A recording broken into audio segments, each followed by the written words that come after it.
Welcome to the Influence and Impact Summit presented by Platform University.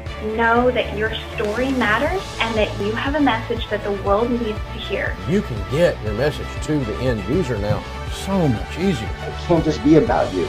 Influence is about others. And again, it all goes down to serving your audience and making a true, real connection with them. Hi, I'm Michael Hyatt. Welcome to the Influence and Impact Summit presented by Platform University. Today I'm going to be speaking with my good friend, Dave Ramsey. As you likely know, Dave is a personal money management expert, an extremely popular national radio personality, and he's also the New York Times best-selling author of 5 books. You can learn more about him at daveramsey.com.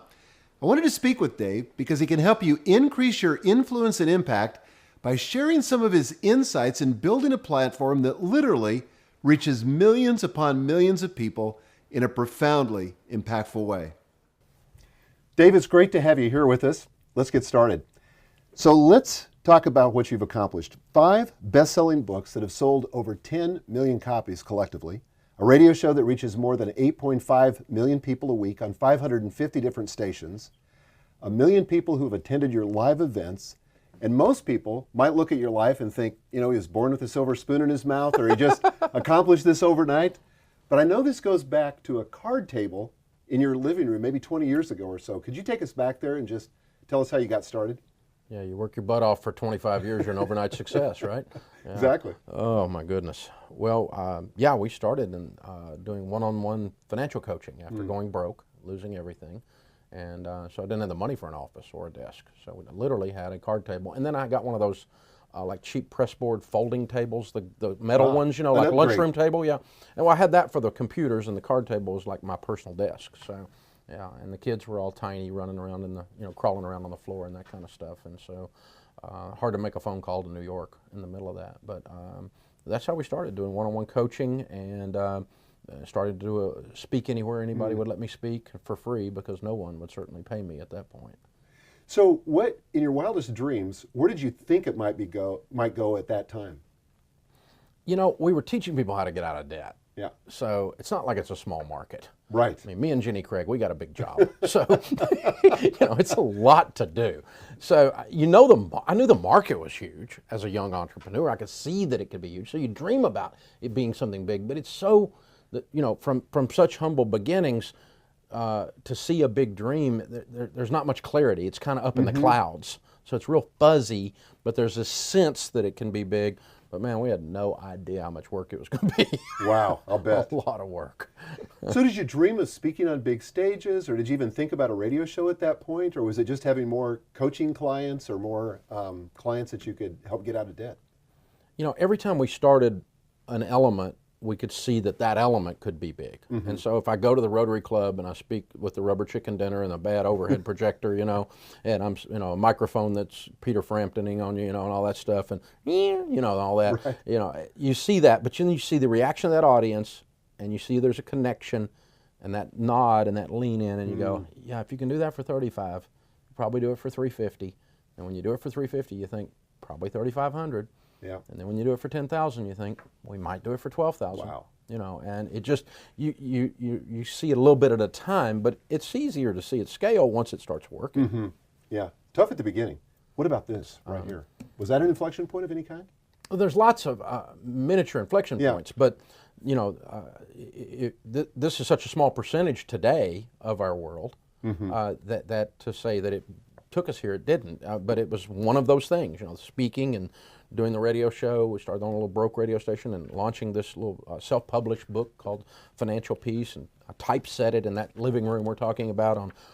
There was a software out before Word called Works for Windows. Yes. Works for Windows. And so this was typeset on Works for Windows. And when I typed it all out, it was so bad because I set it and it got the paging and all that stuff going, and actually figured out how to put the page numbers on it. You did this yourself? I did it by hand. Amazing. And then it was too thin. It was like a pamphlet. And so I went back and did it all over at a larger point size. Yep. To make it thicker. That's the publisher's secret, by the way. That's what publishers do. Well, I didn't know. I just thought it was a salesman is what I was doing. And then later, about the second time I spoke, and these are on the back table, a lady picked it up, and she hadn't read a word, and she said, "A financial book I can understand." The large point size spoke to her and told her that it was easy. Wow. And so I knew that there was shame and guilt and all these negative emotions around money and all this shaming. And so fine print says financial guy stuff I can't understand. Big print says 14-point says, and I stumbled into it as a God thing because I thought I was just making it thicker so it'd sell.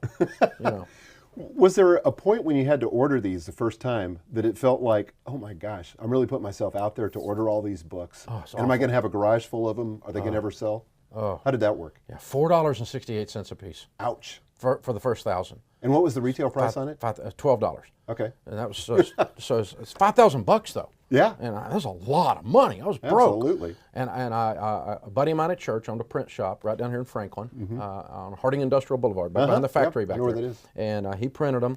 I ran these off on the first laser printer that I got. Ran the pages off, and then a lady at church did the graphics, and woo, yeah, awesome. Collector's item now. Yeah, right. And so he called me one day and said they were ready. They'd come in from the bindery finally, and I went down and I picked them up, and we stacked them in the trunk of the car, and then we tied a piece of rope on the trunk, and then we piled them in the back seat, and we piled them in the front seat, so the car's driving like this down the road, and but we were taking our baby home from the hospital. Wow. It was born. How did you market them in the beginning? Because you didn't have a radio show at that point. You didn't have a platform like we think of it today. What did you do? Actually, we just started the radio show, Okay. but there were 3 people listening. So, and most days my wife didn't listen, so it was only 2. But yeah, it was. So there was a little bit of that. Mainly, it was back table. I do sales. I talk to anybody, anywhere that would let me talk. I mean, I've done stuff outdoors. I've done stuff in gymnasiums. I've done stuff anywhere they'd let me set up and talk. I'd go talk about getting out of debt and getting on a budget. And those little books were back there. And sometimes that's all I made was the $12 that day that somebody bought that book off the back table. But that's not the way you do it today. There's so Right. many different ways to do it today. They're more sophisticated. And Absolutely. there was no Amazon, there was no internet, there was no, and no bookstores would take them. Because I wasn't You're self-published. Self-published in those days was Yep. like Scarlet Letter, So and Ingram certainly wouldn't take it and distribute it. So I had no distribution at all. So I went to my neighborhood. You remember the old VHS tapes that we would rent from the video store? There was a neighborhood video store where we lived, and Jimmy Wright was the guy's name that owned it. I went in there and I said, Jimmy, I want you to put some of my books on the counter and sell them. I'm on the radio. There's 4 people listening. Somebody will come in and buy the book. And he goes, I'm not buying your books. I said, I don't want you to buy them. I just want you to set them up there. They're $12. I'll give you $2 out of every one that sells. And I had this little plexiglass thing that would hold them up, and I set them up on the counter. And I went back in there. He wouldn't do it. And I said, listen, I'm not renting any more tapes from you if you don't do it. I'm not going to be a customer. That's awesome. And so he said, okay, all right, just put them up there. And he was kind of begrudging. And I went back in there about 4 or 5 days later. They were all gone. I'm like, what'd you do with my books? I figured he threw them out. And he went, they sold. Ooh, I got some more in the trunk. Wait a minute. So that was my, and once they started selling, pretty good. He put them in his other 2 stores. Wow. And that was my distribution. So did you know at that point that you had a tiger by the tail, that this just might work? Again, in the fog, the need is there, and we know we're doing God's ways of handling money. And so we know we have the answer, even though it might not be my answer. And so you have a tiger by the tail in that sense, but I mean, you got to sell a lot of $12 books to even think that you might, and so this, my wife is going, when's the financial piece coming to us? So, that's real. In a sense you do, but in a sense you wonder and you're scared every day. So did you think you would make money from it, or did you think, no, just a way to get my message out and reach more people and have a bigger impact? Or was it some of both? Some of both. Yeah. I thought we could serve people and help them and make money by selling the book. And I thought the book would take on off. And the goal in those days was to do enough speaking, which I finally got somebody pay me $250 to speak. That was so cool. Awesome. And it was Cooker Restaurants. And then they had me come to their main office and do it again. They paid me $250, plus they paid me $250 in Cooker coupons. So we ate at Cooker a lot. It went broke later. But I remember that. yeah, but anyway, so speaking and coaching and book sales, those 3 things together, if we could patch it together, we could make a living, was the idea. Wow. So one obstacle that you had to have had early on that's different than any other speaker is you don't take credit cards. So how did that work in the back of the room? Poorly. Our back table, we would go talk to other speakers and they would tell us what their back table sales were, and we're like a 4th. Oh my gosh! And there were no debit cards then. No, there were no debit cards, and man, debit card changed our whole life as far as being able to accept them, and Square with an iPad and all that stuff. Man, we got the whole system now. It's awesome. We can walk around, take orders in the auditoriums now and everything. It's amazing. But boy, in those days, it's like cash, check. Yeah. I don't have cash. I don't have any checks. You don't take credit cards? No, I tell people not to use them. It'd be kind of hypocritical, and so they'd be mad at me and everything else. And finally, I just give them a book, because I wasn't going to take I didn't have the ability to take a credit card, and so yeah, it was a huge. And even later, when we had more product line, like Financial Peace University Kit is sitting there, and you've got $10,000 worth of stuff sitting there. It's a full suite of products, but sales are a fourth. Wow. A fourth. So today, do you see that? In other words, sales being a fourth? No, it's not an obstacle. Most people carry a debit card now. Yeah. Some people that carry credit cards still, but they also carry their debit card. Yep. And so when we're walking around with our iPads with a Square on them at our events, and our sales are back where they're where they should be per head. Wow. Were there any other major obstacles in your journey? There had to be, but what were some of them that really stand out? Well, there's so many. I mean, I've done so many stupid things, Mike. Oh God! I mean, you can write a book on all the dumb things. Me too. I think the most persistent obstacle, that's still an obstacle, is the aspect of getting the quality people on the team and keeping quality people on the team, and the stupid people tricks that people do that work for you. And then you go, hey, you can't work here when you steal, and you just have all these things. Yeah. It's just awful. It just breaks your heart. Yeah. And that's never stopped. There's always a heartbreak that goes with that, and always an exhilaration that goes with that, because our team is our greatest reward. They're awesome, they're incredible, and they're also your greatest heartbreak. And they're, and I never have been able to get enough people hired. Wow. Ever. No matter how many I hire, I can't get ahead of it. How many people do you have now? We're just a touch over 500. That is incredible. It's nuts. So go back to some of those first hires. Do you have some of those people still with you today? Yes. Yes. My very first hire was Russ Carroll. Yep, I know Russ. And I was our one-on-one coach, and he stayed here doing counseling until he retired. And he retired last year, and so and is living in Israel now. Wow. Neat ministry he's got, but a wonderful man. Was with me the whole time.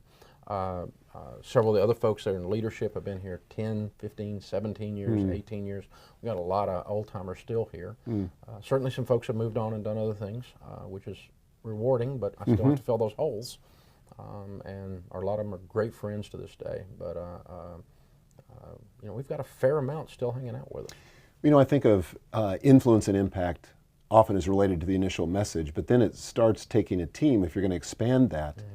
And how has that enabled you by acquiring this large team now to really expand your impact and put you in places where you couldn't be yourself?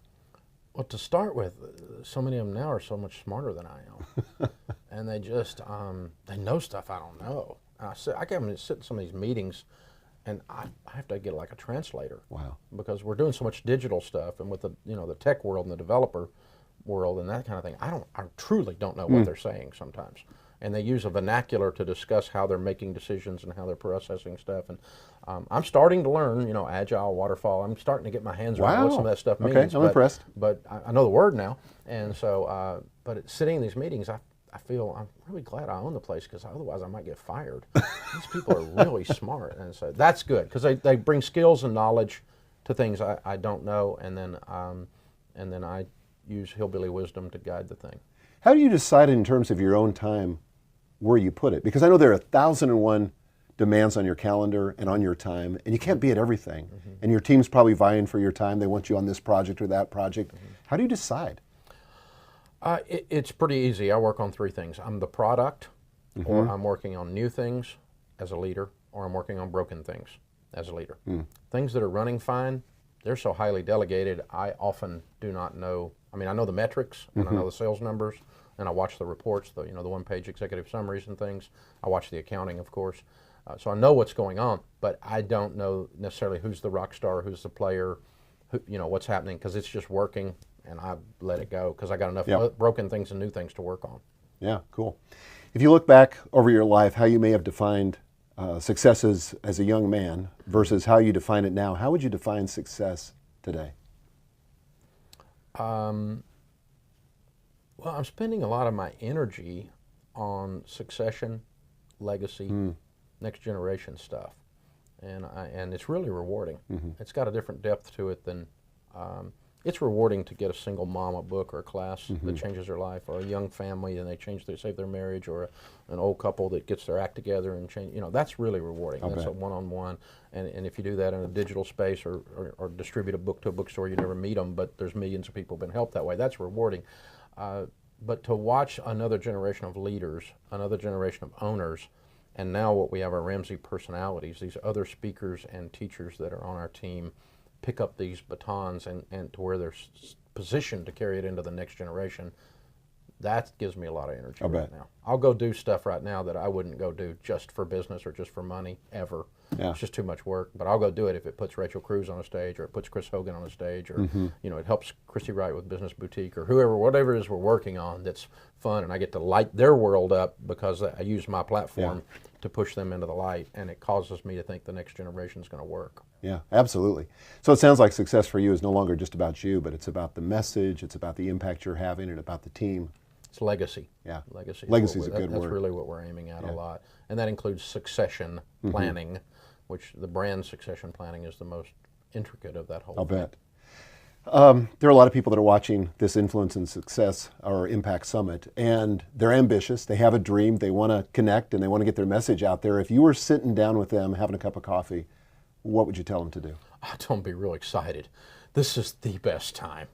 I mean, with the stuff Google's doing, and the stuff YouTube is doing, and the stuff Etsy and eBay, and it's all free. Yeah. And you can do anything you want to do right now. You can just sit down with a stinking tiny laptop, and all of a sudden you're in 20 businesses, and you've got instant distribution. You can plug into Amazon. You can plug into all these different things, and you don't have to carry around a book in the trunk of your car. That's right. And you don't have to go get film to get the thing printed, and you don't have to find some. Listen, if you've got a message, you don't have the barriers between you and the customer anymore that we had in the publishing business or in the speaking business. All I got to do is pop it on YouTube. Yeah. And I don't have to wait on some conference to book me. I got to pop it on YouTube and spread the message, and it'll catch on. It'll just fan the flames a little bit. It'll go viral on you, and you can go straight to the consumer. The barriers of you getting to the person you're wanting to serve right now are shutting down, and the cost to provide the stuff is shutting down. Now, the margins aren't as thick because it's not a $12 book anymore. It's a $9 book, or it's an ebook form, and you're not making quite the spreads and that kind of stuff. But listen, you can get your message to the end user now so much easier. It's and we're doing it, man. We're spending millions of dollars on digital and looking at YouTube streaming and watching our podcast explode. I got 11.5 million people total listening to the radio show every week. But now 2 million of them are listening to the podcast. That's huge. That's 20% is not terrestrial radio, and that's happened in the last 9 months. How do you see that shifting into the future? It's just going to keep going? Because it's all on demand. It's on demand, and especially millennials. They're picking up all their stuff on demand, all our videos on demand, and to be able to deliver it, you got the hard cost to set it up and put it in place, but man, you just pop that thing on a fiber and it goes. And these are the most exciting times in business since I've been alive. Okay, so I got to ask this follow-up question. If this is so exciting and it's so easy and so much of this is free, why aren't more people taking advantage of it? What's keeping people stuck in a job doing something they're not excited about and keeps them from doing something that they could really connect and make an impact? Well, it's scary as crud. Yeah. It's scary. Talk about that. Was it ever scary for you? It's scary every day. The entrepreneur is the only person who could go from sheer terror to sheer exhilaration and back every 24 hours. We go from so pumped and jacked to, I can't believe somebody said that or did that or betrayed us or didn't pay the bill or cut our throat. It's back and forth every day. That's part. It's scary. It's a roller coaster ride. It's real, and that fear is. It goes away. The financial fear goes away as you get a big pile of money, but the fear of losing doesn't. You're in the NFL. We got to win the Super Bowl. Yeah. You can't just win a game, and so that doesn't go away. It's fear, and the thing is this. The problem is sometimes you think that you're secure because somebody else is making the payroll, but if you only knew the crap they were going through to just make the payroll, you would be afraid. So true. Enough to go do the stuff that you're afraid of. And so fear's natural, but do it anyway. You don't have to quit your day job to do it. You can start at night. I wrote this book at, 10, the kids were small. They could put them to bed at 10 p.m. to 2:30 in the mornings when this book was written. Every night, and sit there and type through, and I can't even type that well, and my English is horrible, and it's awful. And you can do that. There's no reason. You have an idea, sit down, put it out there, put yourself out there. It's going to be wrong. You're going to change it. It's not going to. It's going to be 73 iterations later before it catches fire. But get the iteration started. And try it. But you can do stuff part-time and get started, and that takes some of the fear away. We tell folks starting business in our Entree Leadership material all the time to just get enough income coming in to where the boat gets close enough to the dock. Yes. So you can jump and not Step get in off. the water. Yeah. Right? And so I talked to a guy on the radio today, and he's like making $50,000 a year in his photography studio he had. Is making him $40,000. I mean, well, that's pretty close. Yeah. I mean, you can probably make that leap, but if you made $4,000, you need to go shoot some more pictures before you make the jump. Yep. And so get this thing going, get over there close, and then make that leap. Because, this idea that security is there at a job is an illusion. So true. We've seen that over and over again. But it sounds like most of the barriers are mental, that it's about mindset. And so what would you encourage this person who's sitting with you over coffee and they're ambitious and they have a dream, but they're having difficulty just mentally overcoming some of these things like fear or doubt or uncertainty? What would your counsel be to them?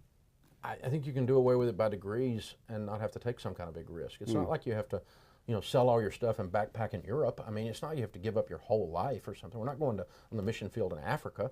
You're writing a book and putting it out on an platform. It's not the end of the world. Or you're going to go speak and do it poorly, and somebody's going to be mad at you. But go do it. Yep. Go do it. These aren't fatal failures.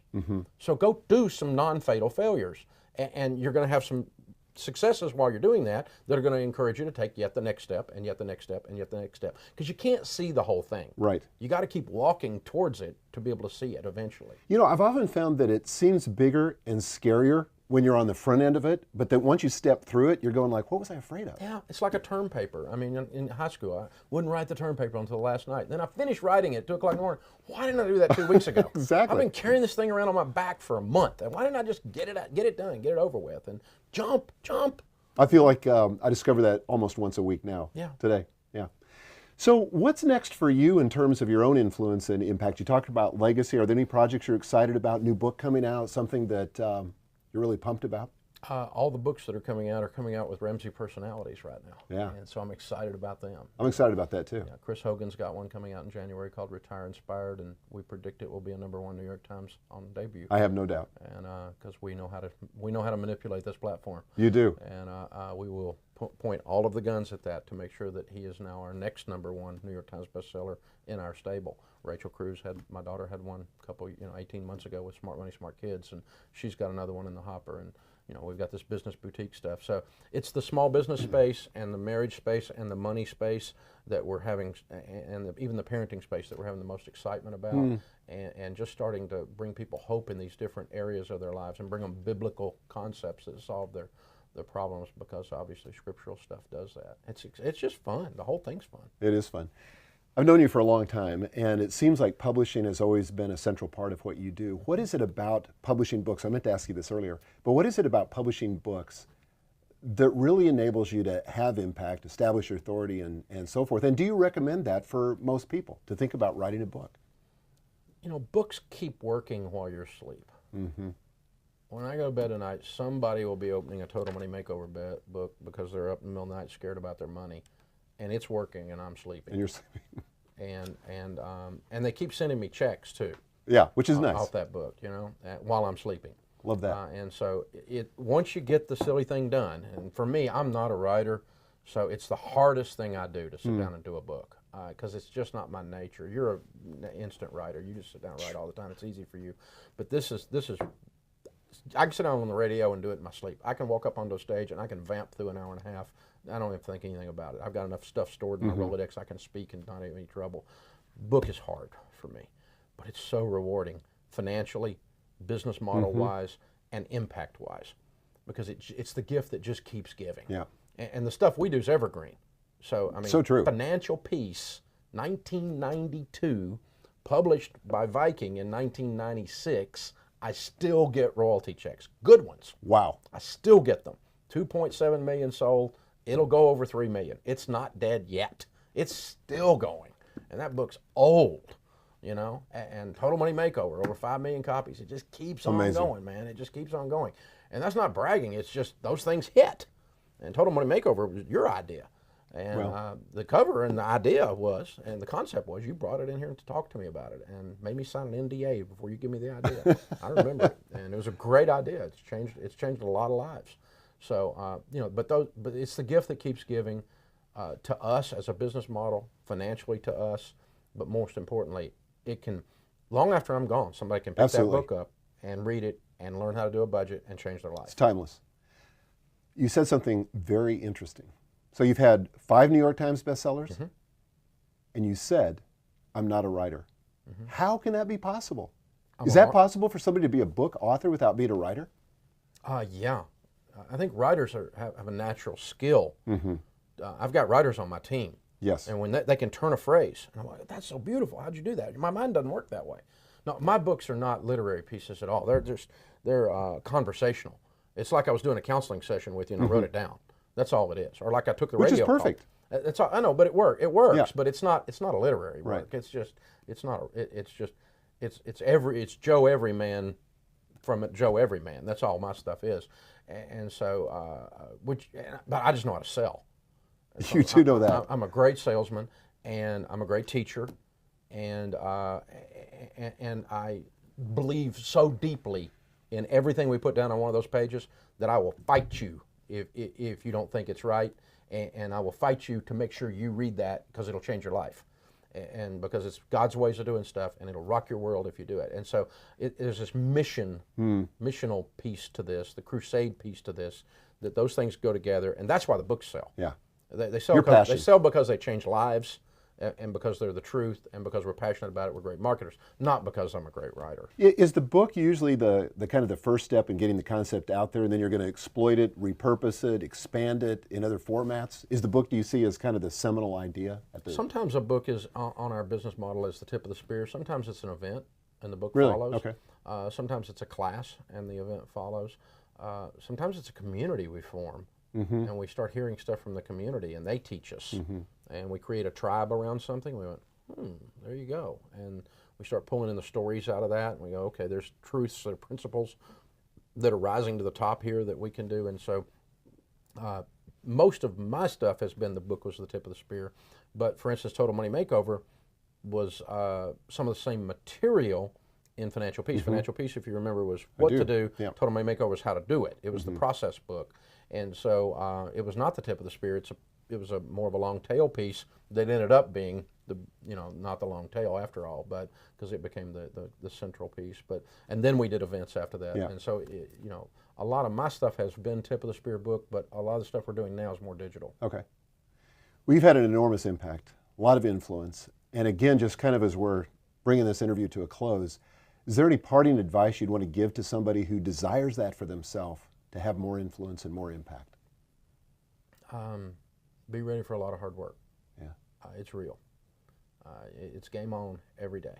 Wow. And you got to be excellent in the ordinary. Diligence, diligence, diligence, all the time. I mean, we've done 20 years of radio, and if I got the flu, or I've got a head cold, or my head's hurting, or I come out of a bad meeting, those 8 million people don't care. Wow. The show has to go on. They don't care. And so you got to walk in, strap it in, and do it.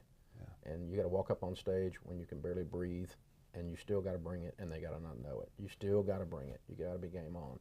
And so just be prepared for the work, and be prepared for the critics. They're going to be there, and they'll always surprise you. Like intellectually, they shouldn't, but they do emotionally surprise you. And then my other piece of advice would be, do it. For goodness sakes, do it. Just do it. Just go do it. Go do it. This is the best time to be alive, to do this stuff. If you don't go do it right now, I mean, this is the best time. It's not going to get any better. This is awesome time to go do it. Don't wait on the Washington or the economy or your boss or somebody else to give you permission. Go do it. Yes. Well, buddy, you are such an inspiration. Thank you so much for your generosity, for all you've shared, for the difference you're making in the world. It's meant a lot to me and to my family and to the people that listen to us. So thank you for your friendship, my man. You bet. Thanks. And for you guys, I want you to go to daveramsey.com, see the extraordinary resources that Dave has available. Get to know this man. I think it'll make a difference. He's a great model for the rest of us who want to have more influence and more impact in the world. Thanks. Welcome to the Influence and Impact Summit presented by Platform University. Know that your story matters and that you have a message that the world needs to hear. You can get your message to the end user now so much easier. It can't just be about you. Influence is about others. And again, it all goes down to serving your audience and making a true, real connection with them.